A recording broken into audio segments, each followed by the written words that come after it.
All right, sounds good. Party!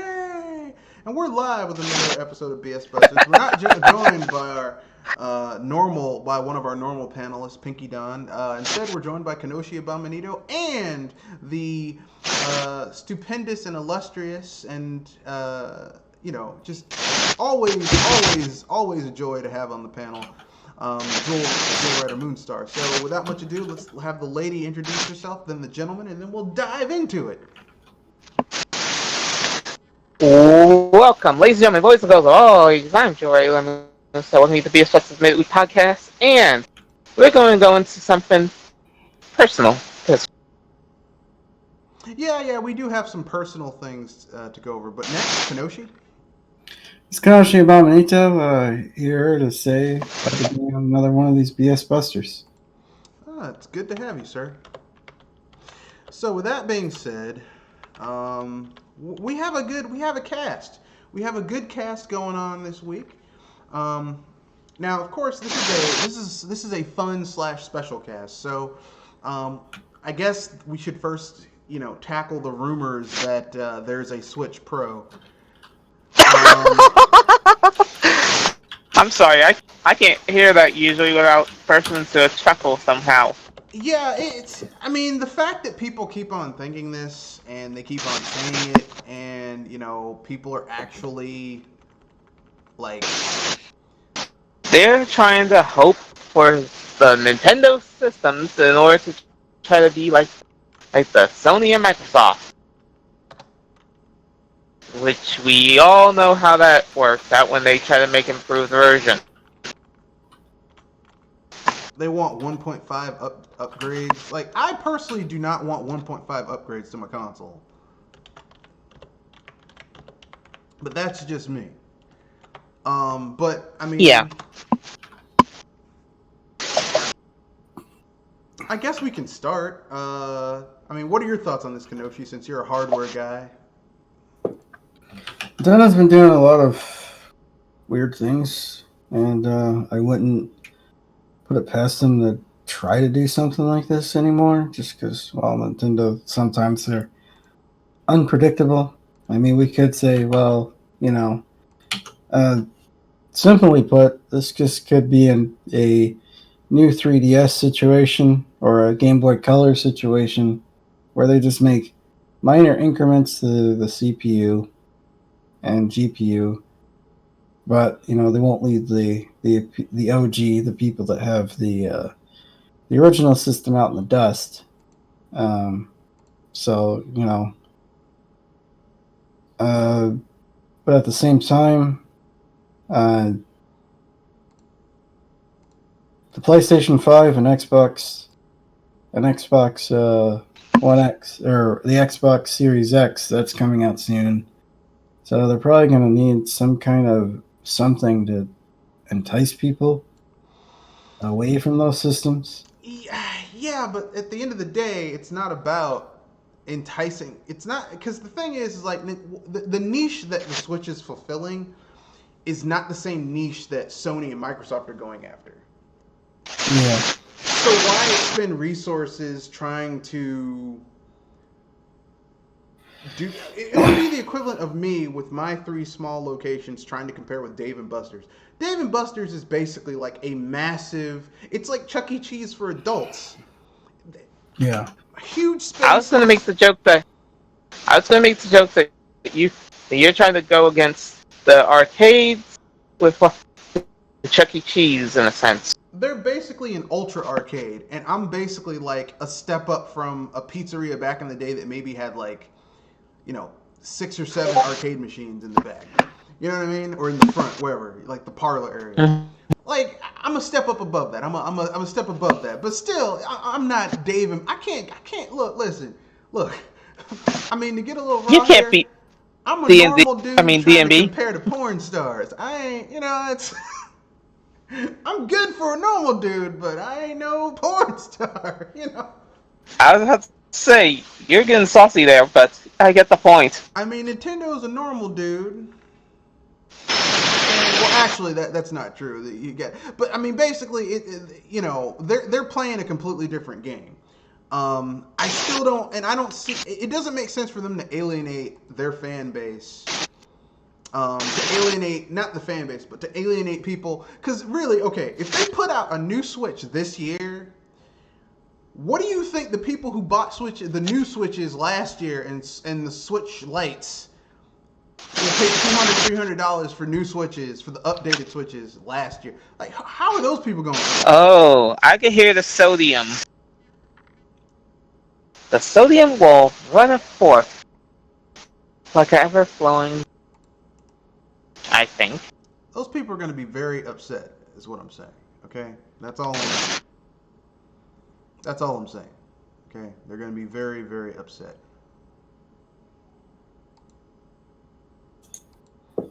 But you know, what do I know? I'm just some guy. But what do you guys think? if if if they pull off what people are wanting with the Switch Pro, and this is from 2 rumors, if I got it right, then they're just asking for a rearing kick, or at least some rattling back from it. Well, the first rumor was this wild, outlandish rumor that there was going to be this huge, you know, like more powerful Switch out there. And the way I look at it is, why would a console manufacturer just make like this ultra powerful new console, ultra powerful upgrade for their console that at this point the Switch is what, 3 years old now? It's about to hit 3. Yeah, almost 3 years old. Wouldn't that be better to just take those resources to put towards your next console? Or games for the one you have out now? Because no matter what they do, they're not. No matter how powerful a theoretical Switch Pro would be, it's still not going to compare to a dedicated home console. So why?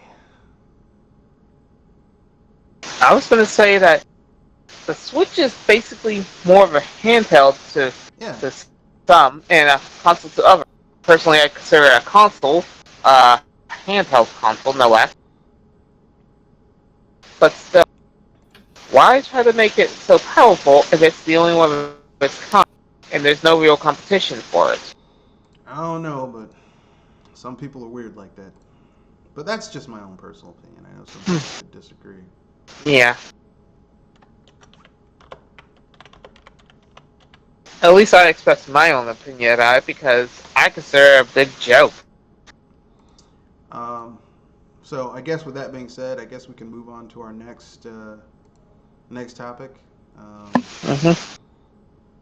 This is the meat and potatoes of the topic. So basically, uncomfortable truths about things. So I guess it's a 2-part topic. The first part is, which franchises or games do you like from developers or publishers that you hate? Who wants to go first? I could go for a series, but okay. Since you have a series, I'll let Kenoshi go first, and then you can follow it up with your answer. Go ahead, Kenoshi.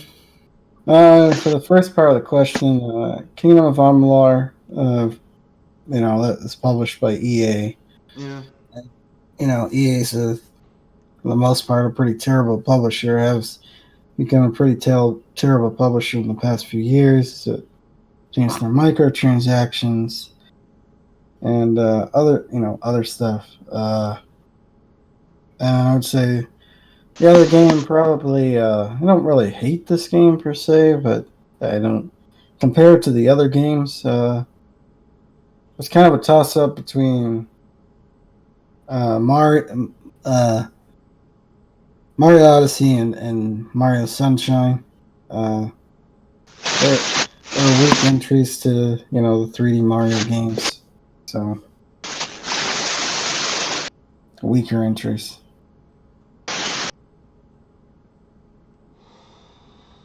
Okay. Okay, I guess it's your turn, Joel. Go ahead, knock it out the park. Okay, for me, I actually got a series of games in the sense that I have played, at least to some degree, but the people that made them, or rather, behind the ones that made them, I really got hate for, and it's funny enough, The Sims or Sim City, in this case. I mean, I love trying to figure out how to be sure to save my people or basically make their days a living nightmare for a minute. But this is fun. But that was fun from the people that made the worst game series of all time and have done stupid so much that it hurt. EA, at least at least to me. Okay, so what's the Though, if opposite? Oh, anything, I sorry. could guess. I was about to say, I could guess that you probably could chime in a little on that if you want. Well, I mean, there's games that EA has published. Hell, there are games that EA has, well, not really made. Because the thing about EA is that EA doesn't really make games that I like, but they publish games that I like. Yeah, that's probably where where I fall with the Sims and SimCity. Yeah. And do you want to go first to end off our our love the game but hate the company, or you want me to talk about the other side? Uh, I mean, I guess it's my turn. Okay, so basically, there's like a lot of games that EA has published, not made, published. Let me make that distinction clear. I hate EA, but I love these games. Like Kenoshi said, Kingdoms of Amalur: Reckoning. They published that game. Kingdoms of Amalur: Reckoning is like, if Bethesda would ever pull their head out of their ass and made an Elder Scrolls game that had that combat system, that'd be awesome. I don't need the fate executions, but just like how when you hit an enemy with a massive hammer, it felt like you hit an enemy with a massive hammer. Um, when you were using like if you were playing as a rogue, it felt like you were playing as a rogue. If you were playing as a wizard, it felt like magic felt actually impactful and badass in that game. Unlike Bethesda games where magic just feels like, well, I mean, not old, but the Bethesda games that everyone praises them for now, like Skyrim. Magic in Skyrim is fundamentally useless once you reach level 30. Like after level 30, the enemies' health scales so high and their magic resistance scales so high that even if you choose a class that is specifically kitted out to do massive damage with magic spells, you're still not gonna be able to do shit with it. It's sad. It's really sad. That's pathetic. Yeah, I mean, do you have to take a class in weaponry to get through? well, I mean, basically, if you play a Bethesda game, now, what you're basically gonna do is essentially wind up being a sneaky warrior who essentially you're going to spend most of your time sneaking around doing stealth attacks because they do massive amounts of damage. You can one-shot most enemies. And then against the really powerful enemies that you can't sneak up on, you'll equip the best weapons, rush and hit them a lot. Unless you're playing a Fallout game, then you just shoot them with a really powerful weapon and just rinse and repeat with the same gameplay. Like there's really no reason to play different character builds if you want to get through the game. But anyway, back to EA. So I hate EA, but I like Mass Effect 1, 2, 1 and 2. I like, let's see what else. I like Dragon Age Origins. I like SimCity. I like SimCopter. I like SimTown. I like The Sims. But all of these are kind of, under the aegis, if you will, of EA, and I fucking hate EA. I hate them with the intensity of 1,000 burning suns.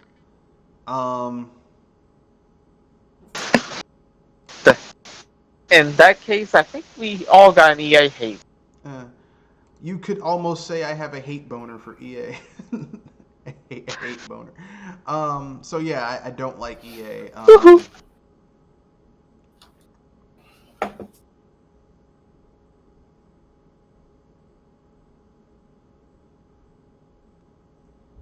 So I think we can flip the coin.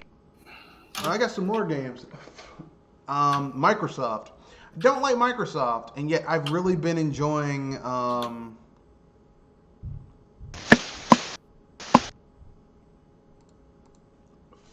Sorry, I don't like Microsoft, but I've really been enjoying some of the games that they have been putting out lately. I enjoyed Cuphead. I enjoyed. I like Fable. Hate Microsoft. Love Fable. Fable 1, Fable. I've never played Fable 2 because it was an Xbox 360 exclusive, and I just refused to buy an Xbox console. But I played Fable 3. I actually like Fable 3. I don't think they're perfect games, but I think that the idea behind Fable, had it been refined into a Fable 4, would have been great. But Microsoft fucked it up because it's Microsoft. Why am I not surprised? Yeah, it's Microsoft. So yeah.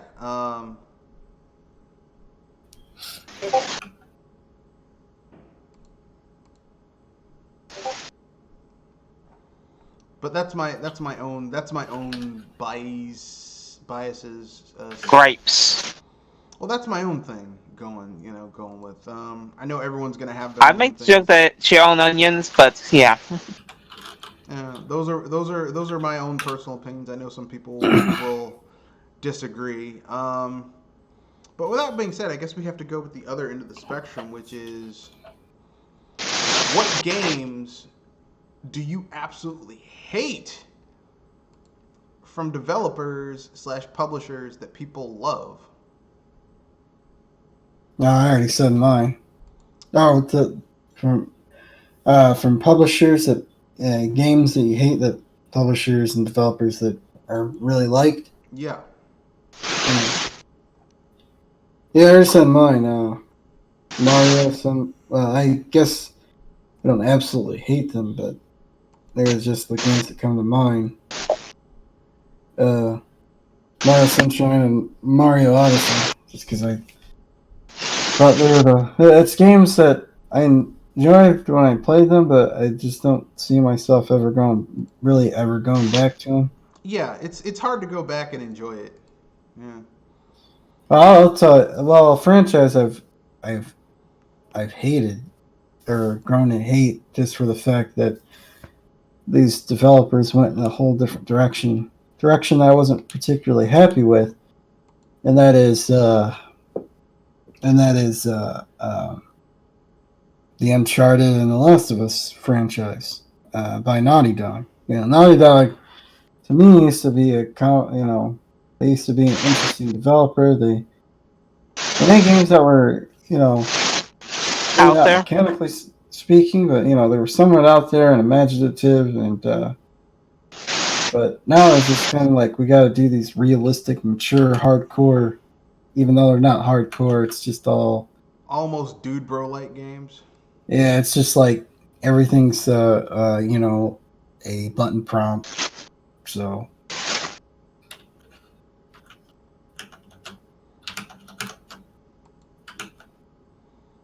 fair enough. Cinematic is the title they use there. This game is cinematic. Yeah. It's cinematic. Don't you understand? It's cinematic. Fair enough. I guess it's your turn, Jewel. This is something that bugs me a lot because I have a love-hate relationship with Konami. I'm in love with their card game series, Yu-Gi-Oh. but yes, in a sense, because of anything I do play at times on and off. But I have a real beeping for not only some of their games, but one specific series entirely, because Metal I Gear. have no way. Exactly. Seriously, how the heck can you understand all that chaos and then go over the top WTF at the same time without losing some form of concept with reality of following the narrative? Well, you do know that Metal Gear Solid is, well, to me, Metal Gear Solid is just an overrated pile of trash. I was trying to say that if anything, I like to try to at least follow the story to understand where it's coming from. Have fun with that. Thing is that you have to visit the Metal Gear wiki in order to understand the story because it's a convoluted knot. It's a convoluted knot. Like and this Snake is before you get into the gameplay. Snake has like 3 clones. Okay, he's got 3 clones. Okay, the first clone, is the Snake that you play in Metal Gear Solid. Okay, that's the first clone. Well, that's actually the second clone. The first clone is Revolver Ocelot. The second clone is the Snake that you see. Then there's a third clone, which is the one you play in Metal Gear Solid 4. It's like, god damn. And that's just, look, I've just told you that those are clones. I'm not even going to try and get into the storyline about where they come from, what the significance each one has, why the fourth one aged trust me. I can at least tell you this now, that their dad is some levels of effed up. I'm just saying this right now. Yeah, it's a mess. It's a mess. Yeah, and this is before getting into the gameplay, mind you. And people still like to call this guy a genius. Well, I mean, look, listen. I'm gonna keep it real. I do think Hideo Kojima has some games that he's made that were pretty good. But the reason those games are good is because basically he basically wanted to express a idea in video game form. So like Snatcher is Blade Runner. But it's like a good Blade Runner video game. Yeah, I know, unpopular opinion. The Blade Runner video games that exist aren't that good. They're shitty adventure games. But Snatcher is a legitimately good Blade Runner game. Especially if you play SD Snatcher, which is an RPG. It's a legit SD Super Deformed, short for Super Deformed. SD Snatcher is a legitimately good RPG, but it's a Snatcher game.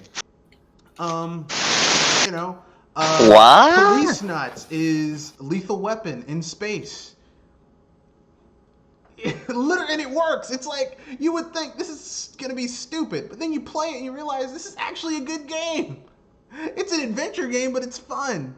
And it's got really good graphics, and the story is interesting. You're like uncovering a case. It's about this guy who's an astronaut. An accident happens and he's lost in space, but they find him. But because of time dilation, he didn't age because he was in stasis. But his old partner, who's now an old man, well, he's basically Danny Glover's age. That's why I'm saying it's Riggs and Murtaugh. His old partner's an old black guy who's basically Riggs. And he's Murtaugh. He's even got the little Lethal Weapon 1 Mel Gibson mullet going on.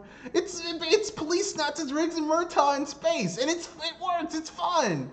Even the original Metal Gear games is basically it's basically Hideo Kojima saying, what, like, if you watch Escape from New York and Escape from LA hadn't happened yet. So Escape from New York, you have this legendary soldier who's notorious for doing all this badass shit and then turning against the government.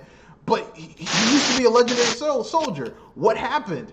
Metal Gear Solid is like Hideo Kojima's imagining of,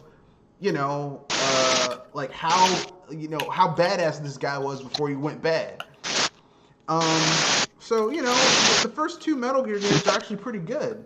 Not the NES ones; those are really bad ports. But like the ones on the MSX, Graphics CD, those are actually pretty good games. I'm not saying they're great. I'm saying that Kojima, like I said, Kojima has made some good games. It's just the stuff, like once his ego went to his head, the quality of his games went down because he started believing his own bullshit. And you can't do that if you are a artiste, if you will. Yeah. You know, when you start believing your own bullshit, you might need some air. Yeah, there's something wrong.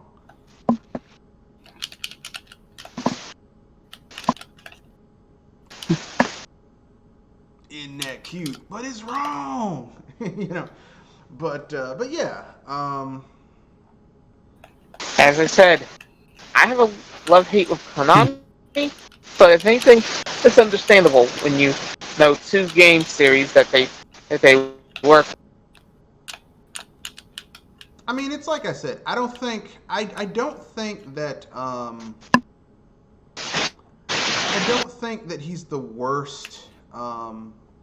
I just think he's over. I think he's overrated. I don't think he makes terrible games. I just think a lot of his games are overrated because he started believing his own bullshit.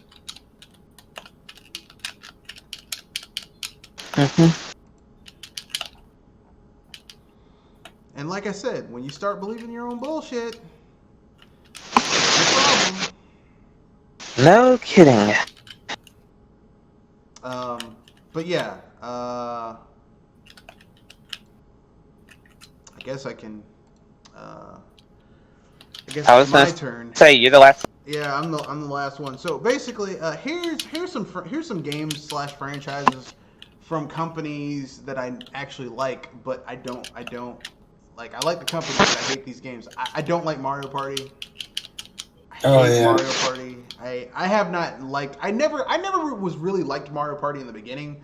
I thought this is just a series of really bad mini games, but for some reason, I just don't like minigame compilate. Yeah, I just don't like minigame compilations. No, minigame compilations, if they're done well, if the minigames are fun or so absurd that they're worth it, I can deal with it. But technically speaking, Wii Sports is just a minigame compilation.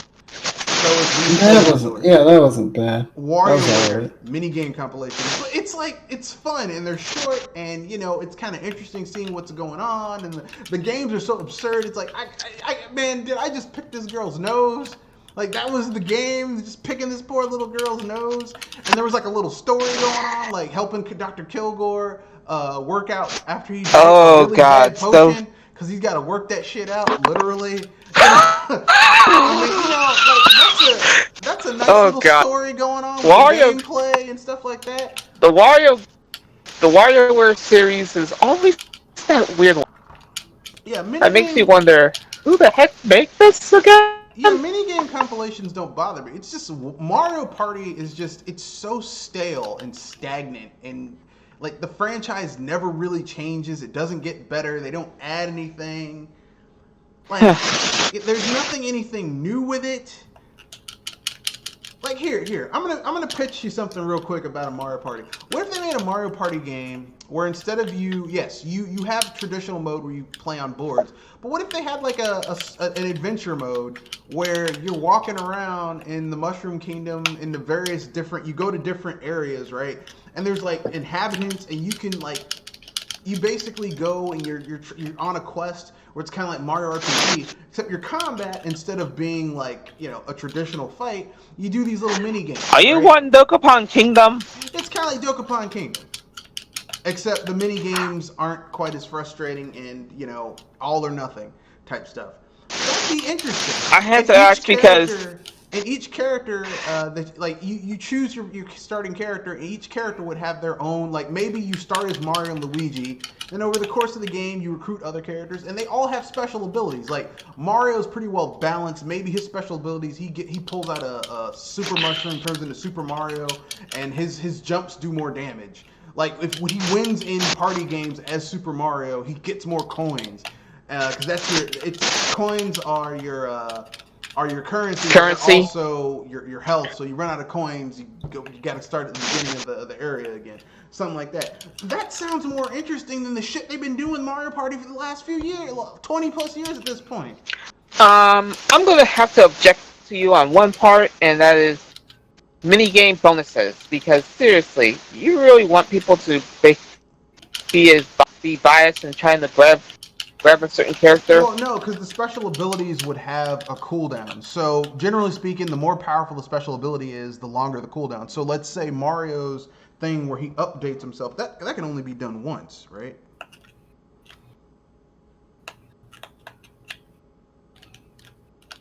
I'm saying this because I remember, because I played Dokapon Journey, and oh gods, I have bad memories of some of those battles. I'm just saying that'd be interesting. But another game from a company that I love, that I like the company, but I hate the game. I don't like the Hatsune Miku games. I hate them. I would ask what the heck has the story did to you, in a sense? Like, I just don't like the idea terrible? of games creating fake characters that people turn into a thing. Like there's Hatsune Miku body pillows because dudes apparently wanna have sex with a fake character, and not even a hot fake character. Like I could see if someone's like, yeah, I want to go with Jessica Rabbit. I could understand that. Yeah. Because Jessica Rabbit's hot. Hatsune Miku looks like a 13-year-old girl, which kind of begs the question why anyone will be attracted to a 13-year-old girl. I don't get it. But whatever, to each his own. I'd say that it's an acquired taste that makes me wonder, where the heck are they enjoying this?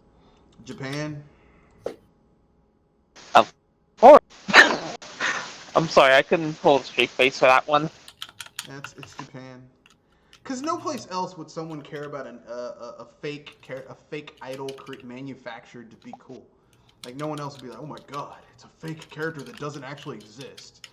Like here's the thing. I don't know about you guys, but the reason Jessica Rabbit is hot isn't just because of her body. It's because Jessica Rabbit had Kathleen Turner as her voice, and Kathleen Turner, before years of alcohol abuse and smoking cigarettes, destroyed her voice. Kathleen Turner's voice alone was really hot.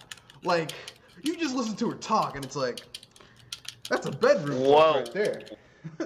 That's baby making voice right there. But yeah. Yeah, the voice alone was very attractive. So that was the whole point, is that, yeah, it's a cartoon, but the voice is really attractive. But yeah, as far as, but back to games from companies that I love, I have to add one to the games that I like from companies that I hate. I like Fallout New Vegas. Now, Fallout New Vegas, the studio that made it was Obsidian, but it was published by Bethesda. I hate Bethesda. But I like Fallout New Vegas, so, figure that out.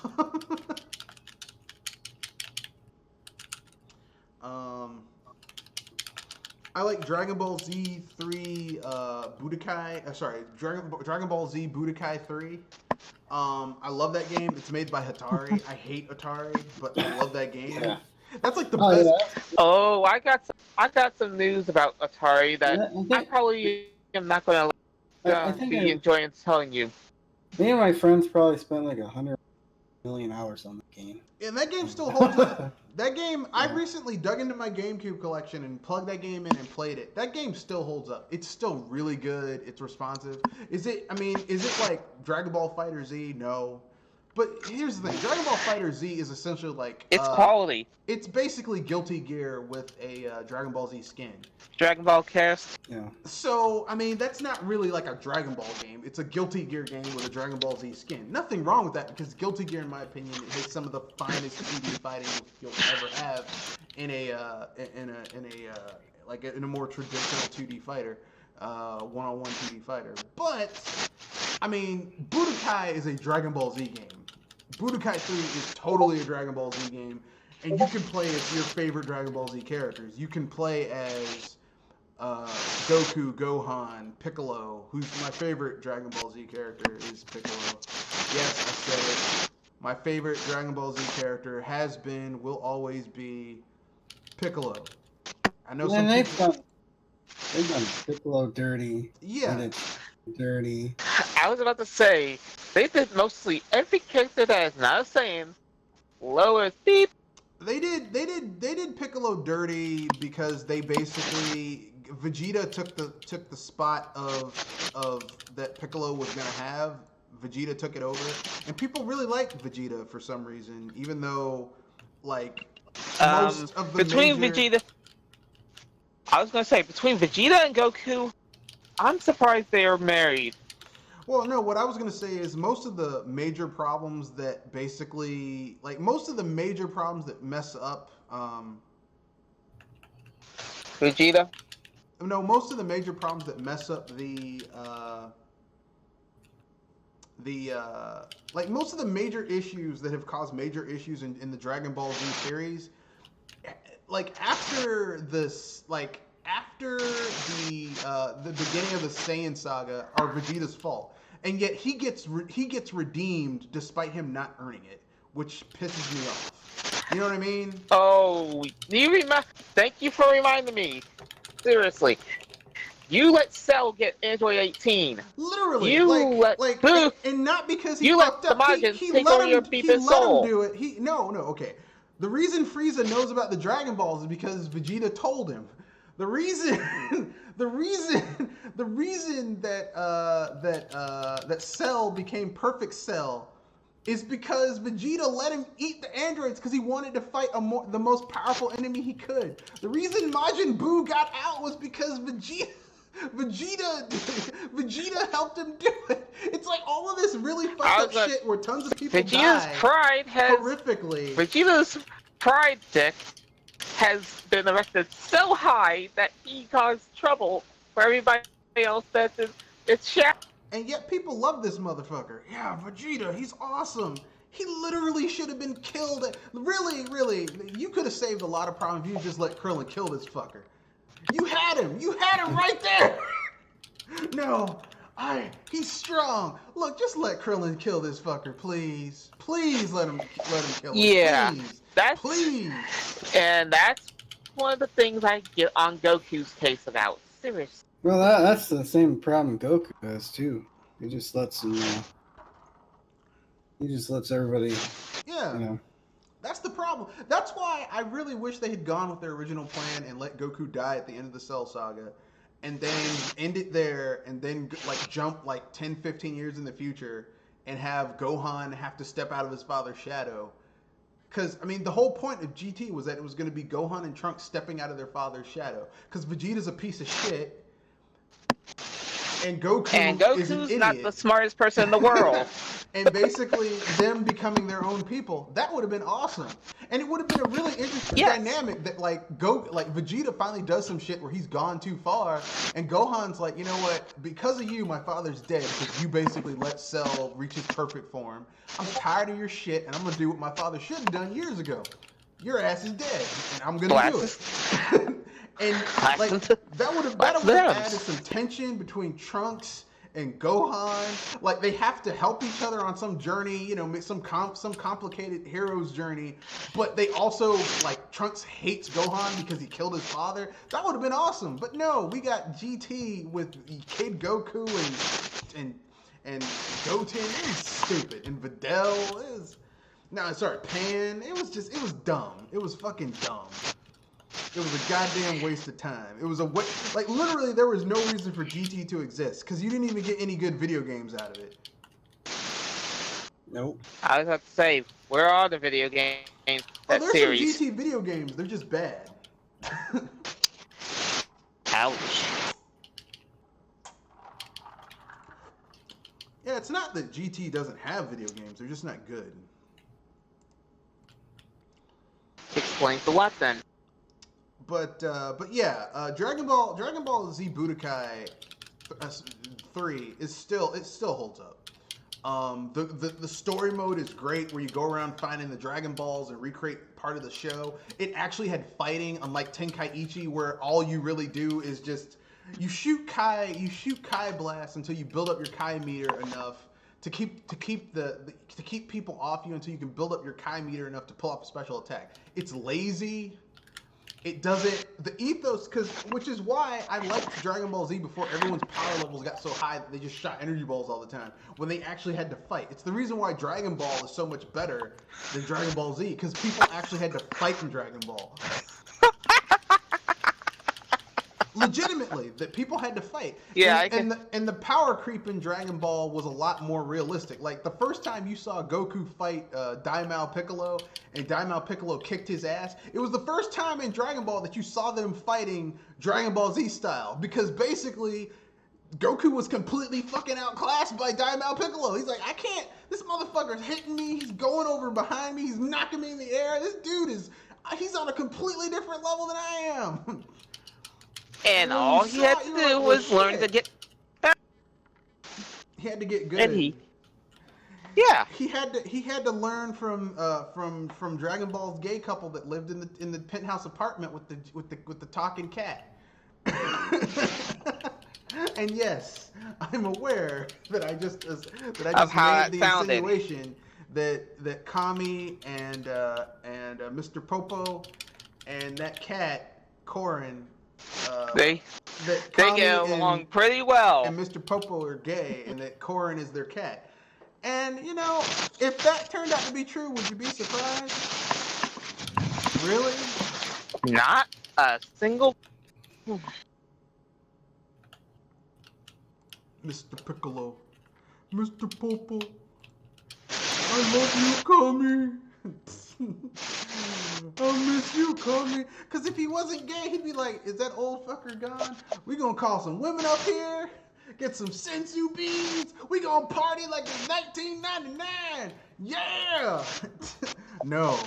I miss you, Kami. It's like, oh, this is kind of gay. I'm sorry. This is kind of gay. Just a little bit. Maybe that's a step too far. I'm sorry.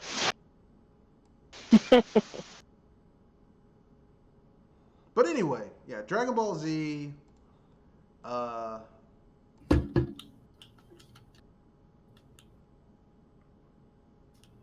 Budokai from Atari. Love the game. Hate the.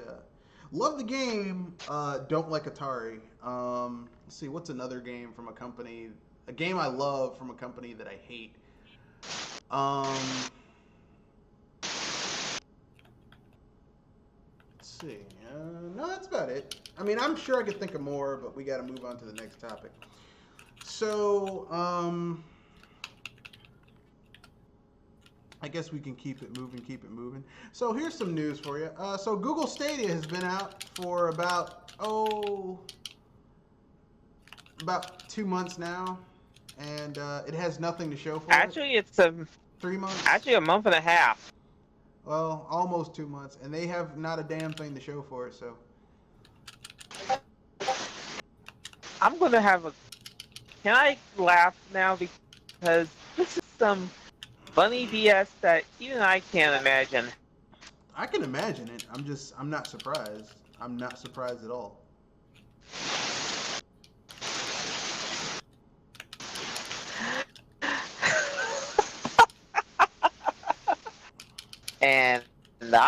And people like me were calling it out that Stadia would be a mess. Yeah. Oh God, what a mess! Well, this is a Titanic of a mess. Well, the thing is that Google can afford to take the financial hit because they got more money than God. But you think it's a coincidence Matter of fact, I'm not entirely sure that Google may be God. I was about to say, most people would say Gabe Newell is a god.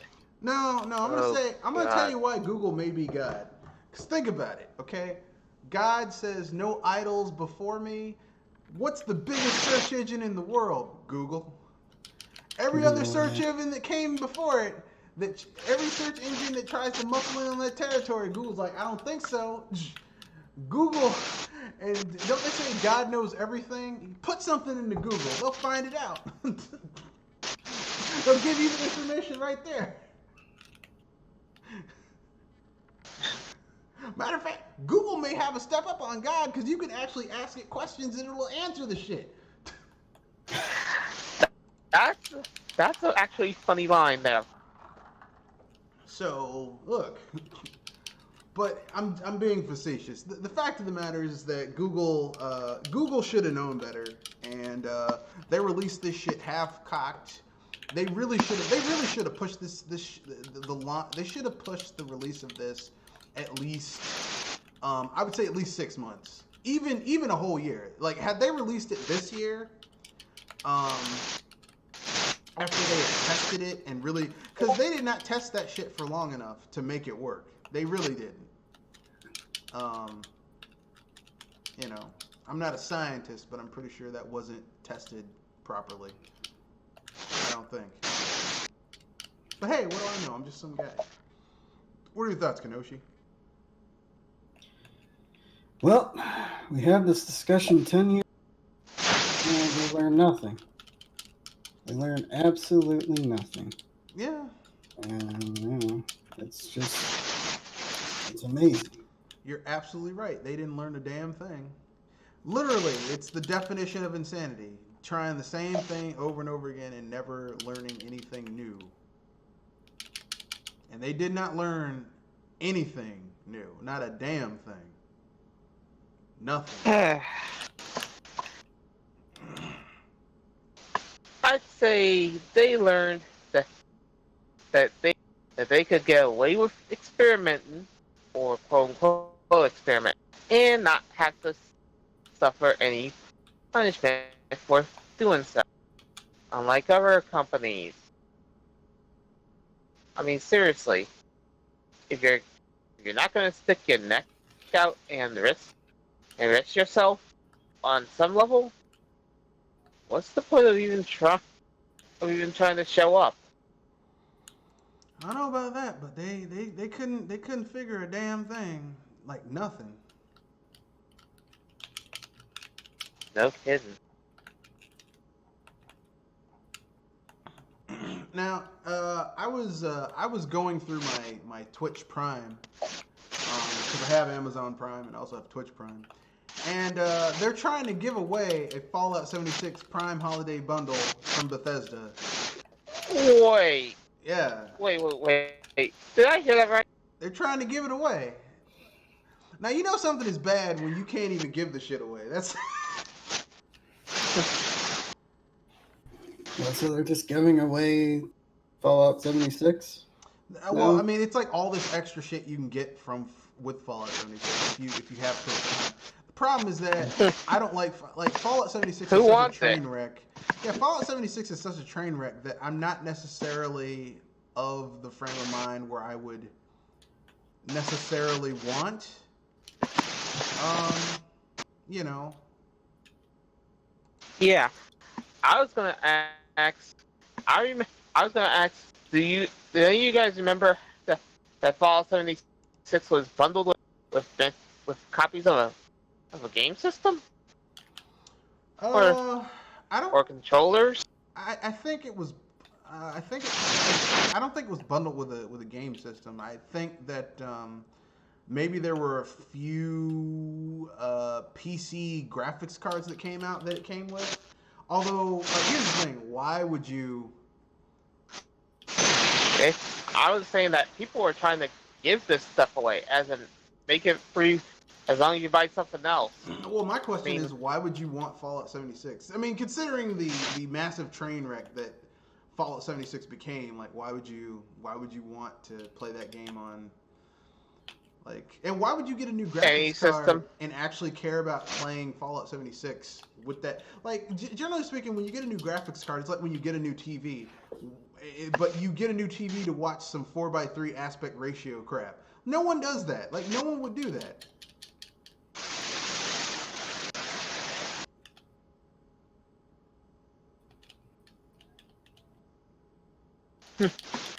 But whatever.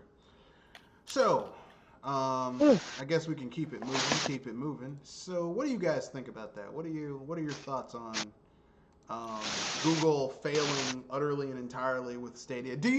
I mean, I know I said that I thought that Google would drop supports for Stadia after 2 years, but I don't even think it's going to make 2 years. I think if Stadia doesn't start to pick up, I think it'll be down by the end of this year. Maybe in the beginning of next year. I'm thinking it will not survive. It will not survive till October. So you think it'll be around a year? Like, they'll. I mean, because clearly they're not going all in on Stadia. Yeah, but if anything, it's clear that they're pulling a Sony on us and with Stadia. Because I'm saying this because they're pulling a Sony because this is how the Vita was treated right before the Lifeline got. Yeah, but Sony actually did haphazardly try with the Vita. They did somewhat try. I was about to say, how much was the effort in there? Yeah, but I mean, there were some first-party exclusives for the Vita that were good, like Gravity Rush. Like there were which got pulled into the PS. Well, yeah, I know the sequel did, but like the first game, there was the Nathan Drake game, there was God of War put on there. The thing is that Sony has never been a very good first-party company. I stand by that because here's the thing: most of the games that people know Sony for are third-party games. Like people are like, well, I play Sony systems for Final Fantasy. That's a third-party title. I play Sony games for fighting games. God of War. Most of those are third-party games. You know. Yeah.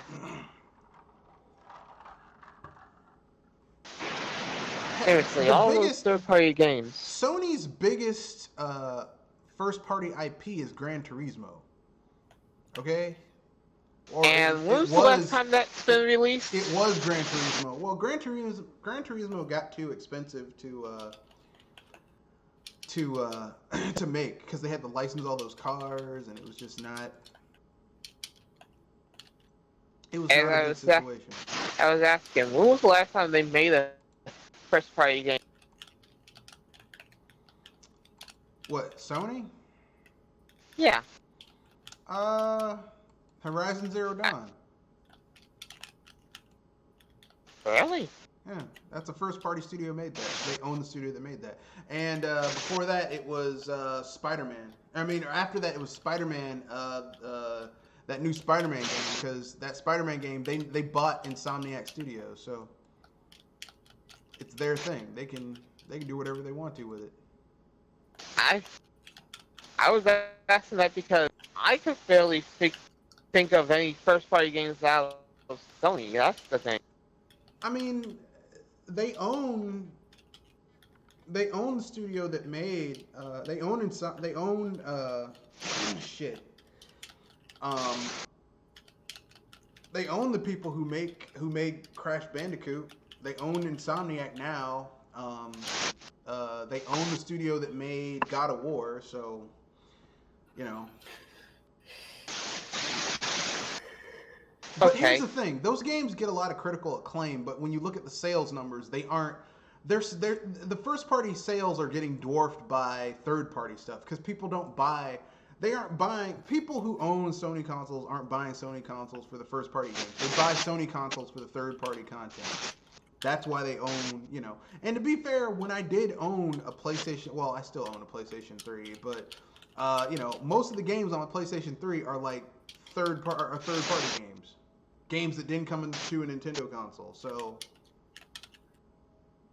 You know.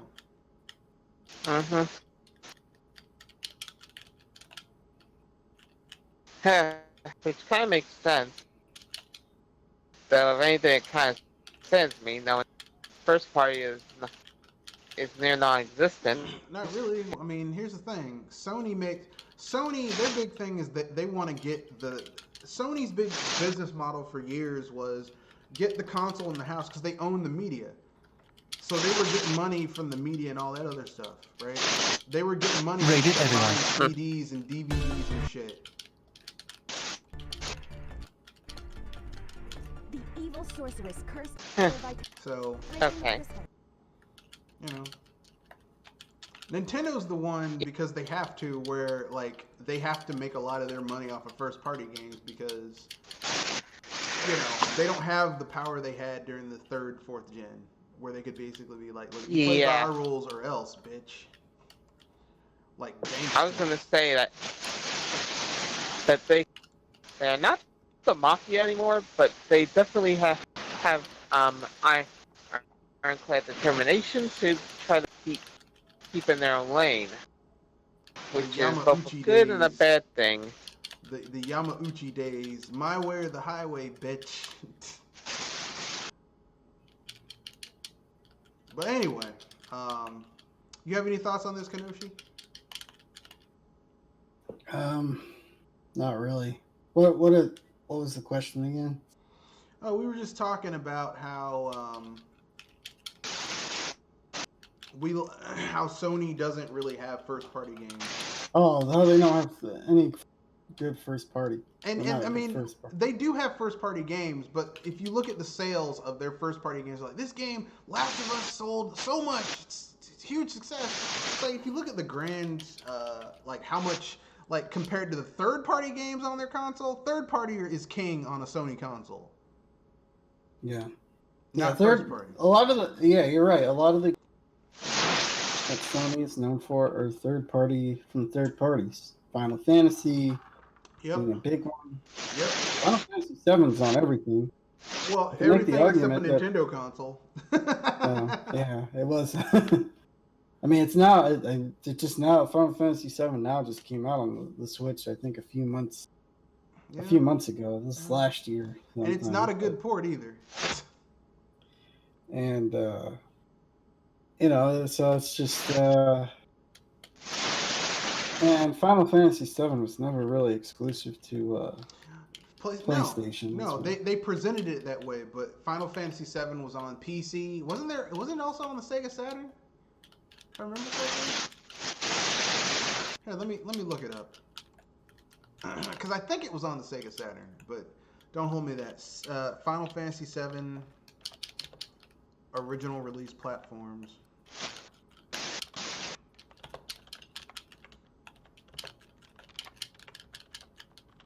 I'm pretty sure it was on other stuff.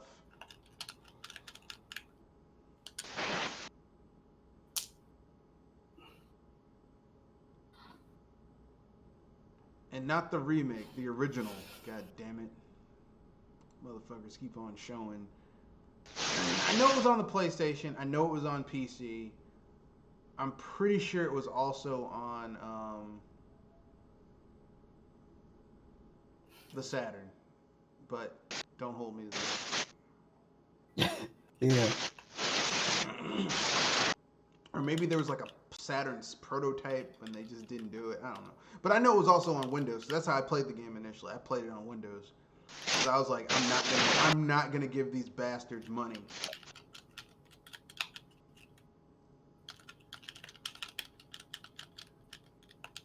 For this.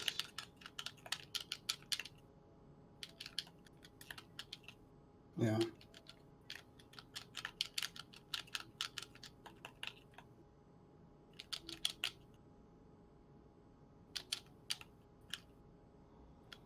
So yeah, it came out on the PC. Yeah.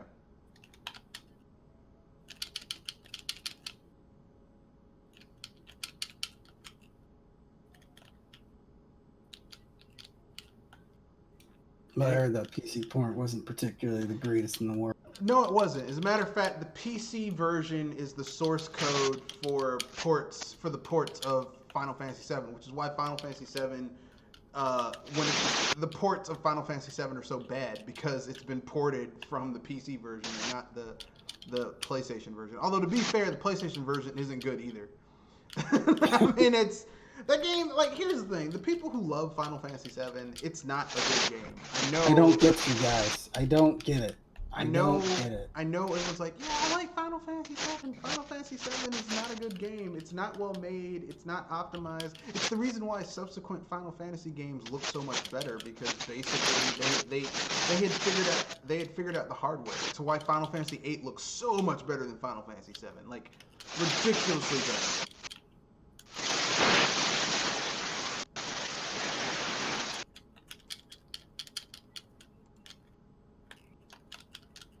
But, you know, what do I know? I'm just some dude. I guess we can move on to the final topic. So, this is a hypothetical situation. Hypothetical, okay? You can basically bring back any property with any team to make it, okay? Even you can, if they're dead, you can bring it back to life to make this game. What game would it be, and how would you do it?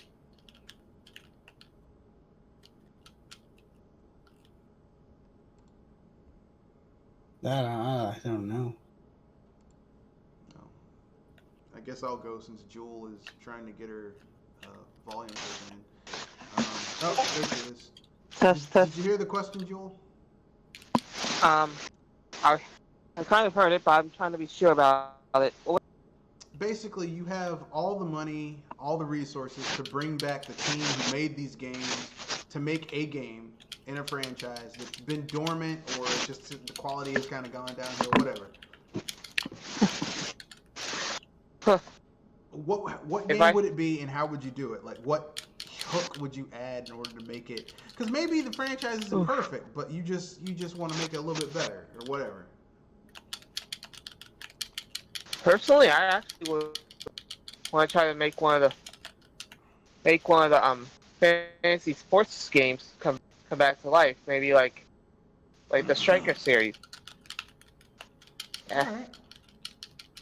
All right. You pick one of the character classes that are not part of the main cast, and try to work them up from there and see how they do with you being part of the team, and basically work from there. But then again, that's probably a bit of a stretch. Hey, it's an idea. All right.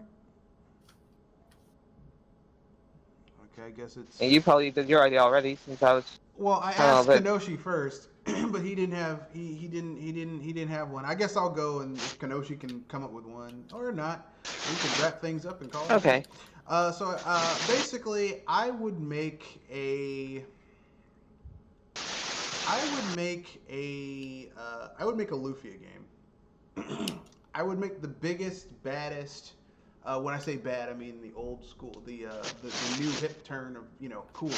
I would make the biggest, most impressive Lufia game ever. Because the thing about Lufia, unlike Final Fantasy and Dragon Quest, except for the first 3 Dragon Quest games, which take place in the same universe, each new Dragon Quest, while they have a lot of the same systems and ideas in them, it's a new game every time, it's a new world, all that stuff. So there's a lot of recurring themes. Same thing with Final Fantasy under the Hironobu Sakaguchi era. Lufia is like one continuous universe. Just time passes, but it's the same world every time. With the first game being Lufia 2, Rise of the Sinistrals, and then the first game being the second game, and Lufia 3 being set hundreds of years after Lufia, the first Lufia. And then Lufia Ruins of Lore taking place literally about a few years after the events of Lufia 2, if I remember correctly. Yeah, it's a few years after the events of Lufia 2. One of the characters from Lufia 2 is actually a playable character in Lufia and the Ruins of Lore, so it's kind of weird. So basically, I would create a Lufia game set, maybe, I would have it be set far enough that people still know about the main storyline, but it's like a legend, it's like a fable, it's like a legend or a fable, and so you could have technology and steampunk type stuff while also at the same time having magic and all that type of stuff. Yeah. Of course, every Lufia game has some type of cool stuff in it that's kind of badass, and this one would be no different.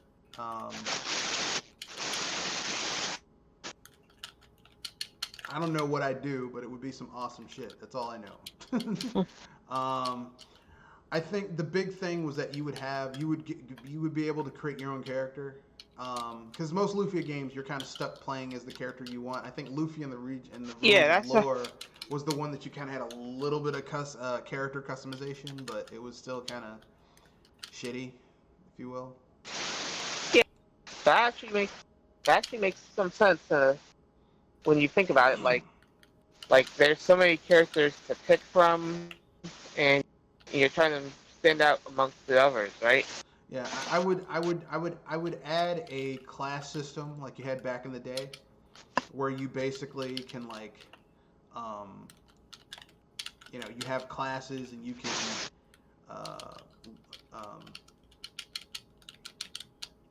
you learn new skills and abilities by being part of a class. You can actually level up that class. I would bring back the guild system from Ruins of Lore, where you can find masters to learn stuff from. The capsule monsters is one of those things that sounds really cool, but really when you get down to it, it's kind of stupid because it was always poorly implemented. So I might add a monster tamer where they can capture monsters and use them in battle, but that would be the only character who could do it. It wouldn't be like everyone can have a monster to fuse with and do cool stuff with, because it sounds kind of stupid, really. I was about to say, they kind of gave everyone Final Fantasy 13 of all things, some of their very own, which kind of makes it a little bit weak sauce. No, they did the same thing in Final Fantasy 12. I said it kind of went weak sauce because it was implemented so badly. Yeah, it was also implemented badly in Final Fantasy 12, but Final Fantasy 12 also had the same thing where each character could get one summon. Like they could summon one creature and that was it. It was kind of stupid. Actually, I take that back. It was very stupid. It wasn't kind of stupid. It was very stupid. But yeah, that's what I would do. I would basically do that type of thing where I would essentially have this massive Lufia game. I would really focus on having dungeons, but I would do something else, because you know how in most RPGs, if you're in a city, you're safe, You're always safe in a city. Yeah. I would have, if you're in a really big city, there's crime. So if you go into a back alley, you might get jumped by some thieves or something. They might try to steal your stuff. That's what I would do. That's my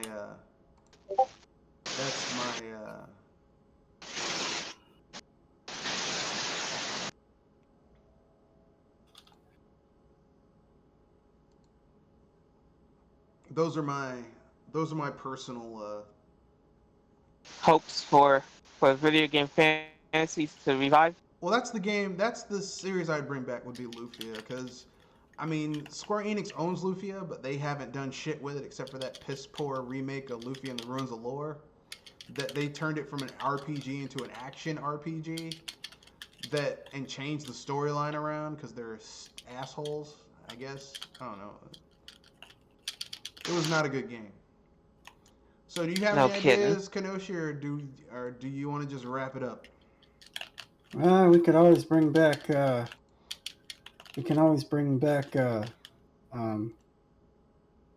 take BioWare off of life support.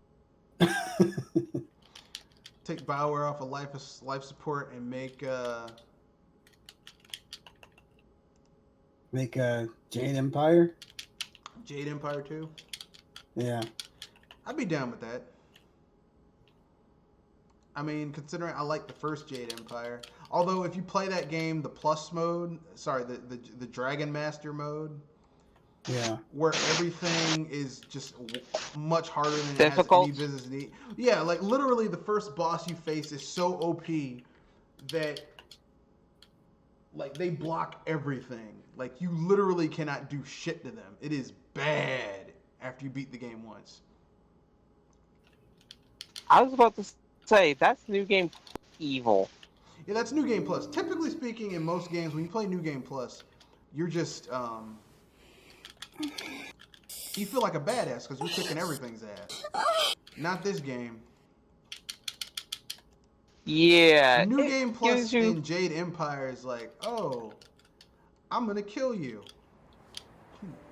You can't stop me. What you gonna More say like about it? there's a bounty on your head and everyone wants your blood. Well, everything hits harder. Every character hits harder, and the bosses can block everything. Which just tells me it's just bad. It's just bad. It's game bad design. Yeah, it's just bad. Well, it's kind of like how Bethesda thinks that making games harder just means making enemies be bullet sponges. I mean, Nintendo's guilty of it too. If you play the hard mode of Breath of the Wild, they basically just make enemies have more health. It's not like they're really harder. Yeah. Which is just kind of lazy, really. That's not really difficult. Like, difficulty for me means that enemies have new attack patterns or new attacks, or they get smarter or more intelligent. Like, it's not, oh, well, they just got more. They're more of a, they can absorb more damage. That's They're health lazy. sponges. That's lazy. That's just lazy. I mean, lazy, at lazy. least make sure that there's new attacks that go with that difficulty. Well, I mean, except for the Black Lionel, which has more health than the boss. The Lionels in the game have more health. The high level Lionels in both normal mode and hard mode have more health than Ganon in Breath of the Wild, which just tells you how lazy Nintendo got with that game towards the end of its development. Yeah.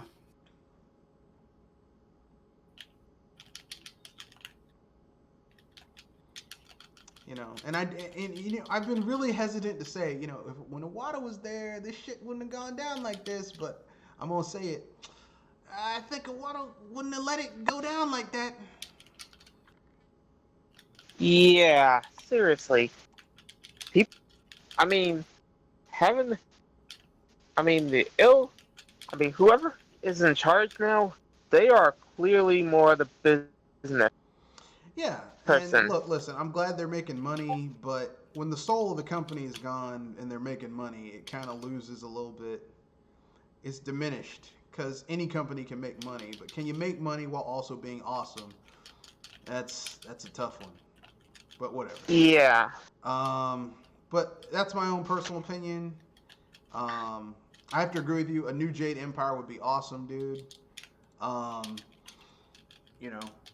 Heck, they could make it a direct continuation. They could have it. Your main character from the first Jade Empire grows up, and they're like, okay, now I'm a full spirit monk, and now it's time to fix what those assholes in the first game broke. It's time to restore the balance, but you have the forces of darkness and demons and shit trying to stop you. You have the Western Empire, which is basically Europe, trying to get in there. You have this empire from an island nation to the south of the Jade Empire. You call it the Dragon Empire, which is basically like their version of Japan. Starting shit too. A lot of conflicts. A new hero has to rise and, you know, take care of business. It could work. It could totally work. Yeah. Maybe, maybe not. I don't know. Yes, no, maybe so. I don't know. Maybe add more martial arts styles. Maybe refine the drunken style, because in the game, drunken style was like a power up that you'd very rarely use. But maybe have drunken style boxing as being a legit martial arts style you can master. That'd be awesome. Your character getting totally smashed while beating the shit out of people. Jackie Chan, drunken master style. All those fighting techniques, and there's so many ways to turn your typical monk into pudding. Jackie Chan, drunken master style. Getting drunk as hell. Yeah, having an intoxication level, and the more intoxicated you are, the more deadly you are. But there's a chance that you're likely gonna hit the floor too. Yeah, pass out or make yourself so sloppy you can't do shit. I like Jade Empire because it wasn't all just so blanket like black and white. Like there were some choices you could make that were closed fist that weren't necessarily evil, and some choices that you made that were open palm that were like, that's not good. Really? Yeah, it wasn't as black and white. See, the problem with BioWare is that a lot of their choices, like, this is clearly good, this is clearly evil. Was it like that in Mass Effect? Was it more black and white? Yeah, Mass Effect was, this is clearly good, this is clearly evil. Like, the reason why I kind of like Knights of the Old Republic 2 versus the first game is because the first game, everything, it's like, this is clearly dark side, this is clearly light side, right? Whereas there were things you could do in KOTOR 2 where it was like you think you're doing, like you were so open that it was like you were actually being, it was disadvantageous to who you were trying to help by being so helpful that they didn't learn to stand on their own 2 feet. So you're actually hurting them by trying to help them too much. And that was good. Like that actually, you know, like there were more great choices. That think actually about promotes you to think doing. before you play, right? Yeah. But here's some news for you. Here's some news for you. Here's some live action anime adaptations. Cowboy Bebop. Netflix has ordered 10 episodes of Cowboy Bebop. Yeah, filming's on hold for now. I'm glad because I do not want to see a live action Cowboy Bebop. I'm sorry. What was that I heard? Yeah, it's on hold. Yeah, Netflix wants a live-action Cowboy Bebop. I'm glad they didn't because, first of all, I don't like Cowboy Bebop. And second of all, like, that show being animated is so integral to the action that trying to make it live-action would not look good. Yeah, you're taking away a lot from that show. A personality? Live action. There's only one show that I'd like to see not be live action, just because you could totally make it into a cheesy sci-fi romp. Outlaw Star. And maybe The Big O. But The Big O is basically Batman with giant mechs, so can't go wrong with that. I was about to say, how can you go wrong with it? The next one The only mech show I actually like moved to like robots. Was The Big O? Yeah. I mean, I guess I never could get into. No, I mean, I have to agree with you. I like The Big O because they do have a more realistic take on, you have these giant multi-ton machines moving around. They would be slow and cumbersome, not this agile Gundam shit going on. Yeah. I was about to say, yeah, you're right about that. And also, if you think about it, what happens when you can't move so fast and can't evade things a lot easily? That's why The Big O had chain arms. He would drag himself around sometimes if he fell on the ground and stuff. I mean, I guess the only argument. I was about to say more like destructive damage to everything around. Yeah, basically. What were you gonna say, Kenoshi? The only argument I could make for Gundams moving the way they do is because they're in the vacuum of space. Yeah, when they're in space, but on the ground, they're sitting there moving around insane. The only mechanized show where I can understand why the machines can move the way they can is Robotech, aka Macross. That's because they're basically jets. And when they're in jet form, it makes sense that a jet would be able to move that fast. And, the Veritech fighters, as they're called, makes sense. But Gundam, I'm like, no. And this bullshit, like they had to retcon, they had to add new types to Gundam to make sense as to why someone who never piloted a mech can beat a dude who's been flying mechs for like 20 years, which is just stupid. I'm sorry. The next bit of news, One Piece is being written by writer Matt Owens, who recently worked on Marvel's Luke Cage, Agents of S.H.I.E.L.D. and The Defenders. Oh, well, it's dead in the water if that fucker's Oh made. yeah, that's gonna be trash. Yeah. I was about to say, what? Because, okay, there's a lot of WTFs that you've been shooting with these things. All these live action. Yeah, it's not gonna Are work. people that logically inadequate? I'm just wondering. It's not gonna work. It's not gonna work. Next, speaking of the devil, Gundam. Fight on, Gundam. Remember the Gundam cameo in Pacific Rim Uprising? No, I don't, because I didn't watch it. That was the first time movie studio Legendary Pictures, and I'm reading the caption, and Legendary Pictures and animation company Sunrise worked together, and a whole Gundam movie came out of some further discussions, according to an executive at Sunrise in April 2019. Brian K. Vaughan from Y: The Last Man is reportedly working on the script. Well, at least the script will be good, because Brian K. Vaughan's actually an accredited comic book script writer, so, and he's gotten awards for how well written his stories are. So at least the story will be good. I don't know if Gundam will be good, because Gundam doesn't really lend itself well to live action, but whatever. I was about to say Gundam in live action. Why do I hear Pacific Rim Round 3? I mean, I didn't really like Pacific Rim because I was like, just make a Godzilla movie. Like, why? Next is Your Yeah, Name. but I was saying that if anything, Gundam has always been a action drama show, and I'm not sure how will that translate in real life. No, I mean it makes sense. The whole point of Gundam is that war is not to be preferred, and war is hell, and yet, you know, it's also there to sell toys because those models are really expensive. Like if you get I saw somebody build a Liger Zoid. Now it's like thousands of pieces. It looked like hundreds of pieces. Oh no! Well, you're right. The Zoids are the Zoids are like, even the higher end ones are like $200-$300, but the higher end Gundams are like, the models are like $500, $600, $700, $800.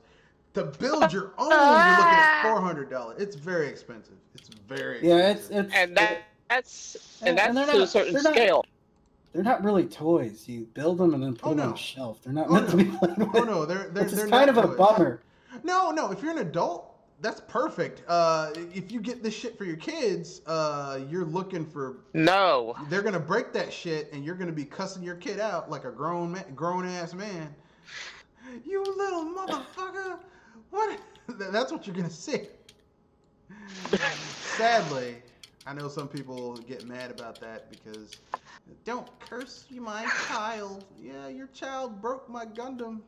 My expensive ass Gundam, little son of a bitch. I was about to say, I paid $500. If they break something that's pricey, you should curse them out. Well, I mean, it's like the train, like they say the most expensive modeling hobby are trains, because you have to, the train model manufacturers have to license the models, and so they have to pay like a premium price for those. So like you can get like an engine for like $900, but that's only the engine. You need the whole train, so you got to get the caboose, the cars, the little towns, the little people. It's expensive. How is so many things are licensed?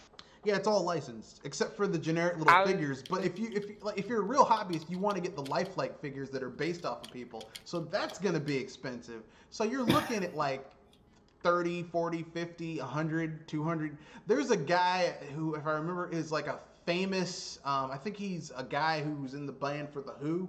And I think he's like a train collector, and this dude has put like hundreds of thousands of dollars into his collection. It's the most expensive hobby you can have, like modeling hobby.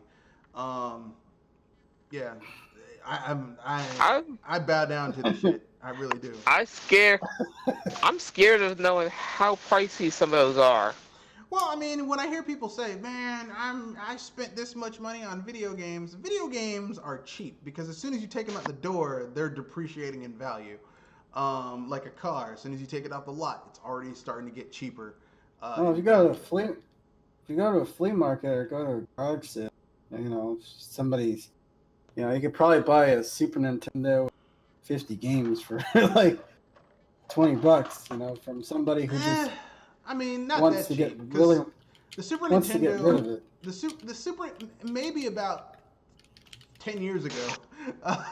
Now it's not going to be. You'll spend about $100, but considering how much the shit cost when it came out, that's still way cheaper. It didn't really hold its value unless you've got rare games like stuff where there was a small quantity of it released, like Final Fight 3. It's hard to find that.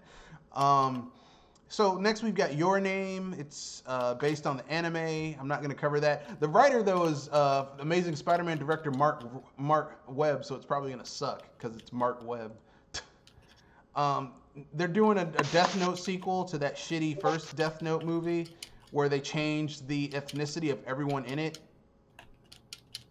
Yeah, it's supposed to be a Japanese anime, manga, but everyone's in America, which is just stupid. Yeah, they're all in Japan. Yeah, it's based off in Japan. But it's in Seattle now. Well, I can see if it was like based off world or something, or an American city, like say Baccano, for example. I mean that obviously that's based in New York in the 1930s. Yeah, that makes sense. But I mean, Death Note. It's like when they did Dragon Ball Evolution and they had a white guy play Goku. I'm like, or they did Avatar: The Airbender, and they had a white kid play. They had three white kids play people who were supposed to be. Sokka and Kara are supposed to be basically Inuit people, and Aang is supposed to be a Tibetan monk kid. But they got just all white kids to play these characters, except the villains. The villains are Indian, but everyone else is white. This is the most fucked up shit. I would say more like effed up cast. I mean, seriously, whoever did the casting for that was a blonde. You know what the worst thing though is that the guy who directed it was M. Night Shyamalan, who himself is an Indian. Yeah, that was funny. All the bad guys from. That's like, man, damn, dude. But then again, if you know the history of India, they're kind of fucking racist. Naruto. Yes, there's a live action Naruto being done. But it's probably not going to come out because they're just writing the script, and they say until the script, it's being written in scripting stages, and they're not going to go with it until the creator of Naruto, Masashi Kishimoto, is pleased. So yeah, that ain't gonna come out anytime soon. Next, I was about to say that's a long wait. Akira, huh? The one that, I mean, the only way I would watch an Akira movie is if it was made by, is if it used a lot of practical special effects and it was made by the studio. The special effects were done by the studio that did John Carpenter's The Thing. Because there's a lot of body horror in Akira, and it's gotta be practical special effects if you want the shit to work. Is that any good? Is that the movie? Worth watching? Akira? Yeah, the actual Akira. If you ever get a chance, watch it. It's really good. And there's a reason it's considered to be intense. One of the greatest animes of all time. Yes, it is. I heard it's intense. And it's been stolen. Like a lot of other things have stolen shit from Akira, but Akira is the first one, and you gotta watch it because it is fucking awesome. For me, I'd say watch it, but remember that it's intense. No, I mean it's okay. Let me put it this way: it's not it depends on your mentality. But if you're used to like 80s action movies, it's not that bad. The thing about Akira though is this: you have to be in the right mindset. See, here's the thing: when Akira came out, we were used to shit from Disney and like kid cartoons. Like cartoons were for kids. Yeah. Akira is a feature length animated anime that is not for kids. It doesn't pull any punches. Doesn't talk down to the audience. Its message is pretty fucking clear. Fucked up shit happens in it. And all of it is gloriously, I mean, some of the best animation you'll see. And literally it showed why at that time the Japanese anime producers pulled out their dicks and slapped Western animation in the face with said dicks. But yeah, it's in development, but it's on hold now. Originally they wanted to get Taika Waititi to make it, but they couldn't get it together. So now Warner Brothers is waiting for Taika Waititi to get off of it, and then they're gonna try and get it out. But I mean, like, here's the thing: like, Disney's got more money than Warner Brothers, and they were like, "Look, we'll give you money to make Thor Ragnarok, Thor 4." So that's what he's doing. I mean, I'd actually see a live action Akira. I can't remember the YouTubers, but they made a Naruto live action like 15-20 minute thing that was actually decent. Yeah, I mean the thing is that you'd have to have special effects. Next one, Robotech. Oh god. Like I like Robotech. I like giant transforming jets that turn into hovercrafts that turn into humanoid-looking mechs that shoot the shit out of aliens and other jets. But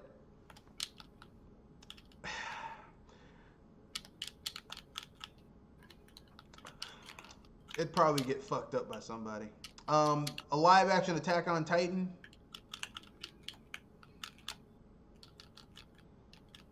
A live-action Sword Art Online probably will suck. Why are they making a bunch of live-action anime?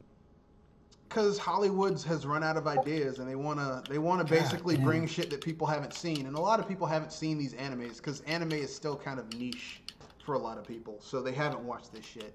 Lone Wolf and Cub. Now you could do live action because they have done live action Lone Wolf and Cub. It was a TV show in Japan back in the '60s late '60s, early '70s, and it's it's about this guy who his wife dies and leaves him with his kid, but he's a samurai and he has to make a living. So he goes around having to make as a ronin, a masterless samurai. But also, typical lone gunman, man with no name type stuff. But he's also got his kid in a carriage that he's basically kitted out with all types of hidden weapons and shit. That's what it's called. He's the lone wolf and his kid's the cub. It's actually pretty badass. If you ever get a chance, if you go on YouTube, I think you can find little videos of the TV show / movies.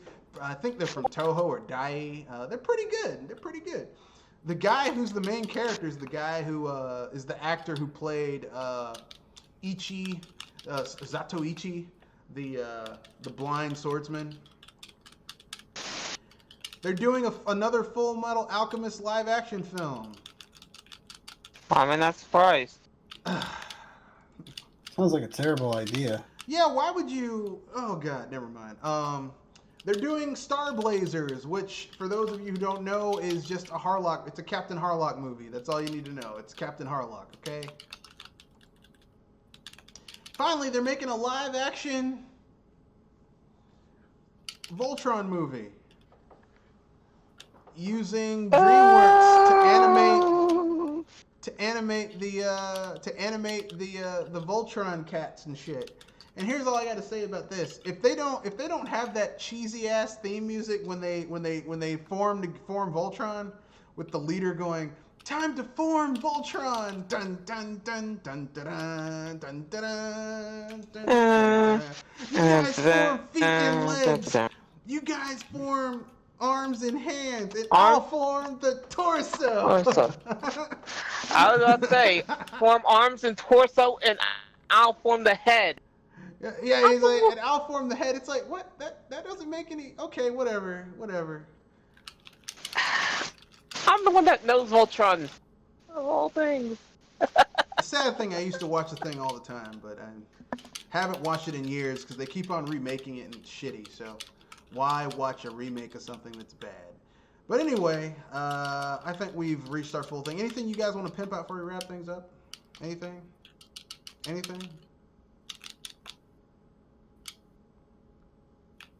Nothing? Okay. That's the end of the podcast. Well, I'll pimp something out.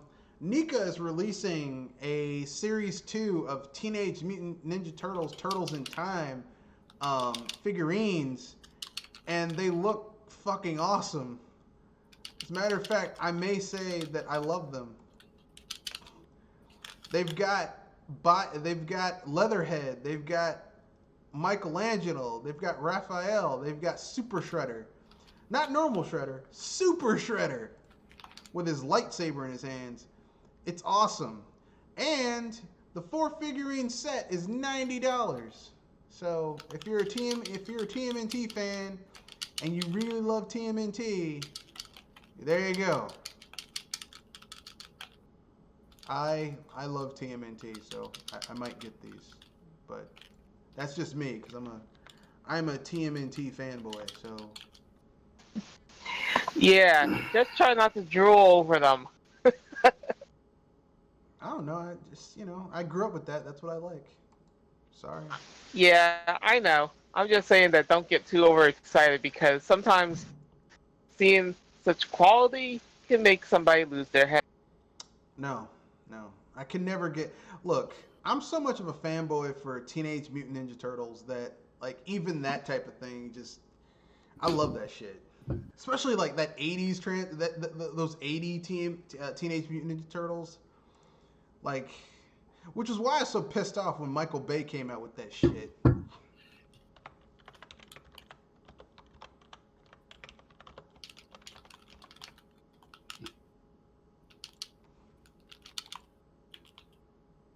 But that's just me. Anyway, that's it. Anything you guys... nothing you guys want to pimp out? Nothing?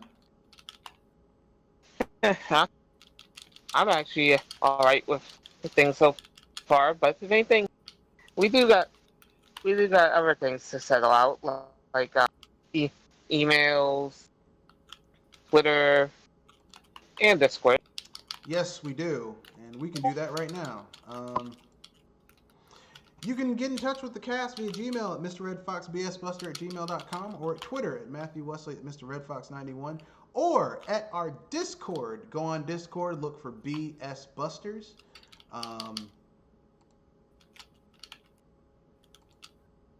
And it's good. It's all good. It's all good.